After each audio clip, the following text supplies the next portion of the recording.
Konnichiwa, my otakus. I'm Megumi Otaku, and welcome back to another Smite video. So today is the beginning of a brand new series that I don't know what I'm going to call it yet, so this first episode will just be called Explain This.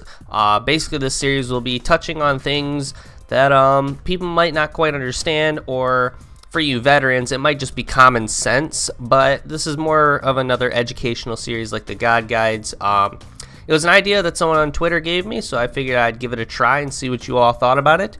But this series will probably touch on a few subjects each episode, because I'm not going to do what Thoth does and bring in all the numbers and stuff. I'm just going to dumb it down. And then also, I'm not going to touch on things from a pro standpoint like Thoth does. I will be touching on things from more of a just, hey, you want to be decent at this game? Here you go. I'm going to be touching it on that standpoint, mainly just explaining why certain things are good. Also, I won't be explaining meta stuff like as I just said, but I'll be touching like more build stuff, like why this item is good on this god. And for example, our first subject is Book of Thoth on Kukulkan, and that is because Book of Thoth just helps his passive. For anybody who doesn't know, Kukulkan's passive is he gets a certain percentage of damage from his maximum mana. So obviously you would want to build mana, and Book of Thoth is just fantastic for that because it increases his maximum mana by stacking it. So that's about it for that topic. Like I said, I just dumb it down. I'm not going to go into numbers or anything. But then Mystical Mail on Kukulkan. This one is also kind of another common sense thing, because Kukulkan's 2, I don't remember what it's called.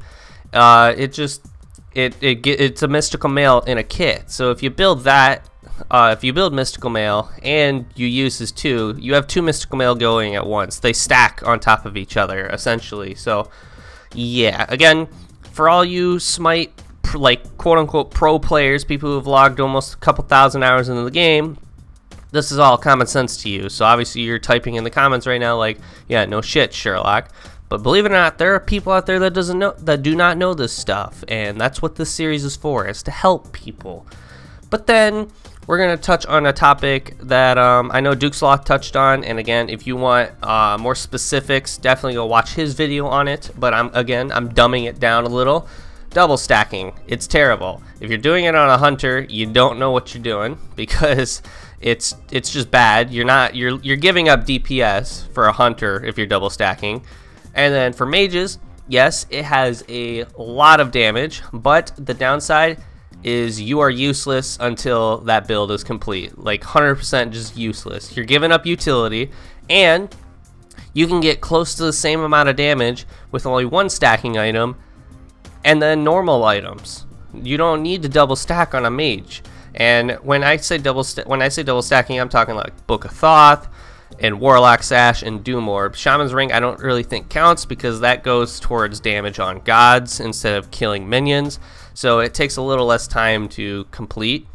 So yeah, and then this last topic was meant for if I had enough time, and I clearly do, which reminds me to bring up the fact this series will probably be shorter videos, just to kind of explain, because I talk real fast and I'm dumbing the subject down. So I mean, comment below if you want me to go into more details, if you want me to talk a little slower, yada yada yada.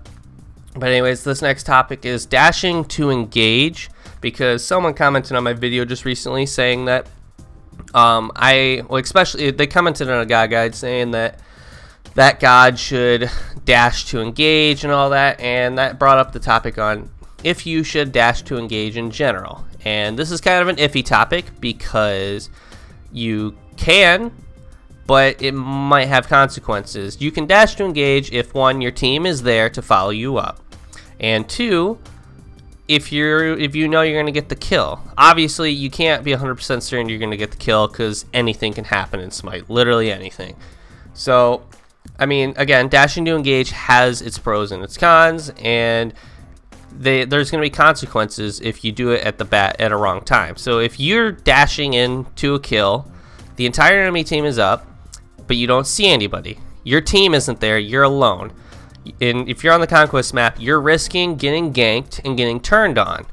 So, but that also leaves you vulnerable because you just used your dash. You're screwed for like the next couple seconds. Unless you're Serket, then you have 2 dashes. If you're Fenrir, you technically have 2 dashes. So I mean, there's gods that, you know, can put themselves in a sticky situation and still get themselves out, but I'm not discussing that right now. I'm discussing like gods like Kurnanos, for example.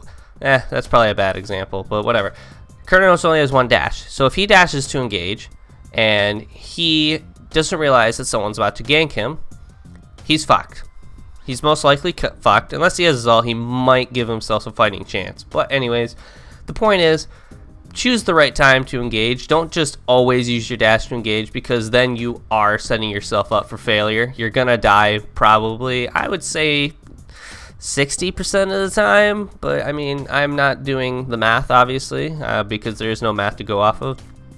In my opinion, just don't dash to engage unless you're gonna get the kill.